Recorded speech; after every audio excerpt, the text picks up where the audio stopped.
इस वीडियो में देखते हैं कि कुछ हमारे पास टाइप कन्वर्जन फंक्शन होते हैं। अब मैं क्या चाहता हूँ, मैं चाहता हूँ कि एक पर्टिकुलर टाइप से किसी और टाइप में उसको कन्वर्ट करूँ। जैसे कि यहाँ पे आप देख रहे हैं 32 क्या है, एक स्ट्रिंग है।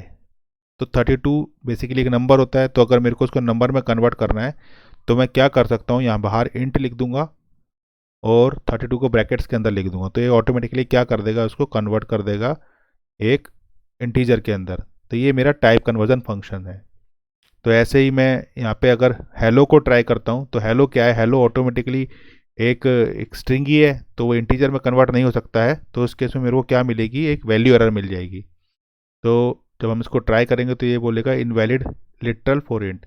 तो बेसिकली हम कन्वर्ट नहीं कर सकते हेलो को इंटीजर के अंदर। तो हमें ये ध्यान रखना है जब भी हम टाइप कन्वर्जन करते हैं तो बेसिकली वो कन्वर्जन होना चाहिए, तभी कन्वर्जन होगा, अदरवाइज नहीं होगा। अब अगर मेरे पास इंटीजर है और इंटीजर मेरे पास एक वैल्यू है 3.99, इसको मेरे को इंटीजर में कन्वर्ट करना है। तो होगा क्या कि इसकी जो डेसिमल पार्ट है वो ट्रंकेट हो जाएगा। तो इसमें अगर हम इंटीजर में कन्वर्ट करना चाहते हैं तो इसका आउटपुट आएगा मेरा 3। सिमिलरली यहाँ पे देखिए फोर्थ एग्जांपल में यहाँ पे नेगेटिव ऑफ 2.3 है, तो यहाँ पे ये कन्वर्ट हो जाएगा -2 के अंदर। तो जो डेसिमल पार्ट है वो ट्रंकेट हो जाएगा। अगर स्ट्रिंग है तो स्ट्रिंग में ऑटोमेटिकली कन्वर्ट हो जाएगा, और अगर स्ट्रिंग मेरी ऐसी है जो कन्वर्ट नहीं हो सकती इंटीजर के अंदर तो उस केस में मुझे वो वैल्यू एरर दे देगा।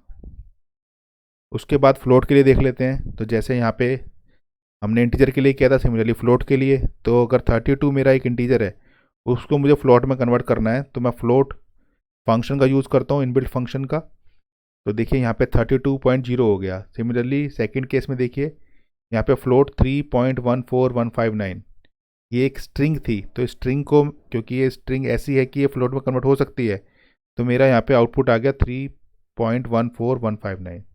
तो जैसे कि आप यूज़र से इनपुट लेते हैं उसके बाद आप कन्वर्ट कर सकते हैं इसको इंटीजर के अंदर, फ्लोट के अंदर, using these functions. Then third में देखिए यहाँ पे 32। अब मैंने क्या करा, 32 मेरा इंटीजर था, मैंने इसको स्ट्रिंग में कन्वर्ट कर दिया। तो स्ट्रिंग से इंटीजर में, इंटीजर से स्ट्रिंग में, तो ये आप दोनों तरीके से कर सकते हैं इसको।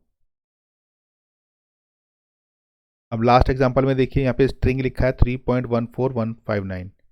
अब ये मेरा एक डेसिमल वैल्यू है, इसको मैंने स्ट्रिंग में कन्वर्ट कर लिया। तो आउटपुट क्या आ गया मेरा, यहाँ पे डेसिमल में आ गया। तो जब हम यूज़र से इनपुट लेते हैं तो उस केस में भी हमारे पास जो वैल्यू आती है वो स्ट्रिंग में आती है। तो सपोज़ मैंने यूज़र से यहाँ पे पूछा, अभी हम यहाँ पे एक ऐड कर लेते हैं। तो सपोज़ मैंने यूज़र से पूछा कि मेरे को एवरेज बताइए कितनी है। तो यूज़र से कैसे पूछेंगे आप, average equals to input enter average. अब जो यूज़र की इनपुट करेगा वो आपका स्ट्रिंग होगा, लेकिन मेरी जो एवरेज होती है वो फ्लोट होती है। तो हम क्या करते हैं, इसको फ्लोट में कन्वर्ट कर लेते हैं। तो कैसे करेंगे, और इसको ऐसे लिखते हैं और इसके बाद हम इसका एवरेज का टाइप प्रिंट करते हैं।